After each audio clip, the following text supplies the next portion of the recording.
कर्मचाऱ्यांना 1982 ते 84 मधील जुनी पेन्शन योजना शासनाने लागू करावी या मागणीसाठी महाराष्ट्र राज्य जिल्हा परिषद जुनी पेन्शन हक्क संघटनेने जिल्हाधिकारी यांच्यामार्फत मुख्यमंत्री देवेंद्र फडणवीस यांना निवेदन दिले। यावेळी जिल्हा परिषद कर्मचारी, महिला कर्मचारी यांच्यासह कर्मचारी मोठ्या प्रमाणावर उपस्थित होते। अरुण दिपके, मराठवाडा वन, हिंगोली। एकच मिशन जुनी पेन्शन, एकच मिशन जुनी pension, no pension no vote.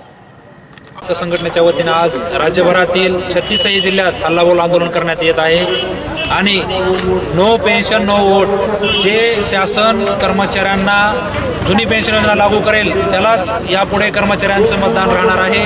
ज्योती शरद पवार नोव्हेंबर 2005 मध्ये लागलेली आहे आणि सर्वात दुर्दैवी घटना म्हणजे सर्व घटना माझ्यासोबतच घडलेल्या आहेत। पहिली घटना माझ्यासोबत झाली, माझी फक्त 11 दिवसांनी माझी पेन्शन गेलेली आहे।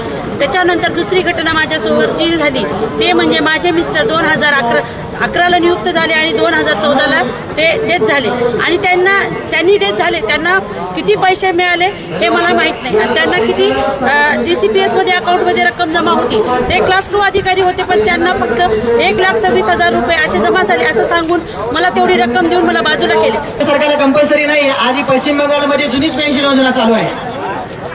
तर साहेब याच्यामध्ये NPS योजनेमध्ये केंद्र सरकारनं जे मृत कर्मचारी आहेत 2009 जुनी पेन्शन हक्क संघटनेच्या वतीनं नो पेन्शन नो वोट ही मोहीम राज्यभर राबवणार आहोत। सरकारने जर आम्हाला पेन्शन लागू केली नाही तर आम्हीही सरकारला जाहीरपणे मतदान देणार नाही अशी भूमिका संघटनेच्या वतीनं आज आम्ही हल्लाबोल करून या ठिकाणी घेतलेली आहे।